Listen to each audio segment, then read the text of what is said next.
करोड़ों लोग कब्जाने की चाहत लिए रावण की कठिन तपस्या सफल रही। महाबली रावण के तप से जो तेज उपजा उससे सारा संसार जलने लगा। सभी देवता घबराए हुए ब्रह्मा जी के पास पहुंचे। देवताओं ने मिलकर ब्रह्मा जी से कहा कि इस स्थिति से जल्द निपटना होगा वरना हम सब भस्म हो जाएंगे। ब्रह्मा जी तुरंत रावण के पास पहुंचे और पूछा कि इतनी कठोर तपस्या क्यों कर रहे हो? तपस्या छोड़ो, अब वर मांगो। रावण ने ब्रह्मा जी से कहा, मैं किसी से कभी न मरूं, मुझे अमर होने का वरदान दीजिए। ब्रह्मा जी ने कहा, यह असंभव है, जो पैदा हुआ है मरेगा, कुछ और मांगो।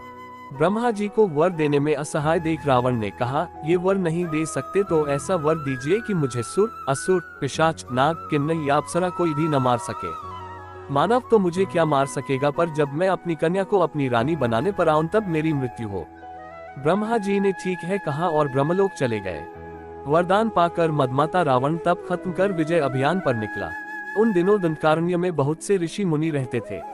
रावण सैनिकों के साथ वहां से गुजरा तो उसने उनको जीतने के लिए उन्हें जान से मारने की बजाय उनको दंड देना, डराना और इसके लिए उनका खून निकालना ही बहुत समझा। रावण के सैनिकों ने ऋषियों के शरीर में गहराई तक बाण चुभोकर खून निकाला। अब इस खून को रखे कहां, तो पास ही गुत्समद ऋषि की कुटिया थी जिसके भीतर एक सुंदर सा घड़ा रखा था। गुत्समद हवन के लिए लकड़ियां लेने गए थे। सैनिक वह घड़ा उठा लाए और कई ऋषि मुनियों का रक्त उसमें इकट्ठा कर लिया। गुत्समद ऋषि 100 पुत्रों के पिता थे। वे चाहते थे कि उनको एक बेटी हो और वह भी लक्ष्मी का अवतार, सो उन्होंने माता लक्ष्मी से विनती की कि माता लक्ष्मी उनके घर पुत्री रूप में जन्म ले। इसके लिए वे हर रोज मंत्र पढ़ एक कुश की नोक से उस घड़े में दूध की एक बूंद डालते थे। इसी दूध वाले घड़े में ऋषि मुनियों का खून इकट्ठा कर सैनिकों ने रावण को सौंप दिया। रावण वह घड़ा लेकर लंका पहुंचा और घड़े को अपनी पत्नी मंदोदरी को देकर कहा कि इस कमंडल को संभाल कर रखना। मंदोदरी ने पूछा, इसमें है क्या?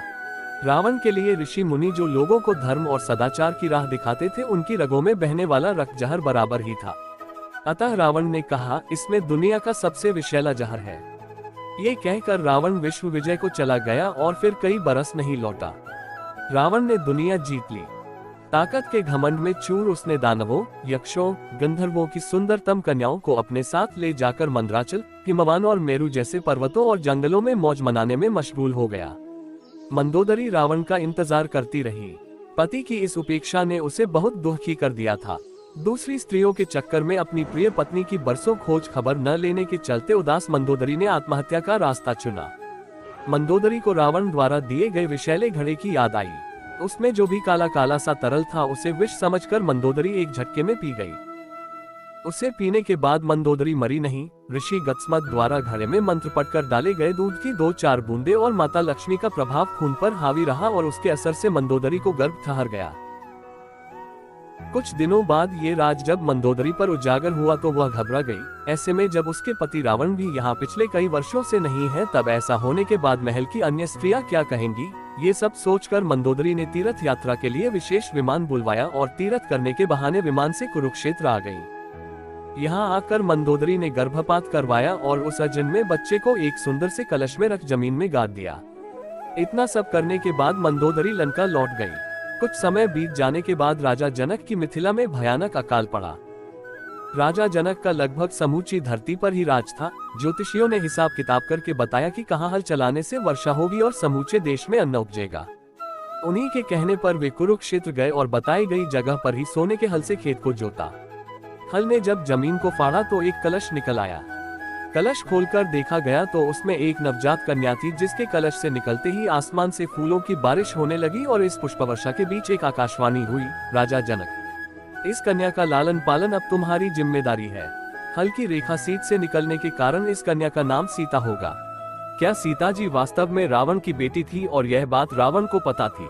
राम कथा के कई प्रसंग इस तरफ इशारा करते हैं। रावण ने ब्रह्मा जी से वरदान मांगते कहा भी था कि जब मैं अपनी ही कन्या की इच्छा करूं तब मेरी मृत्यु हो।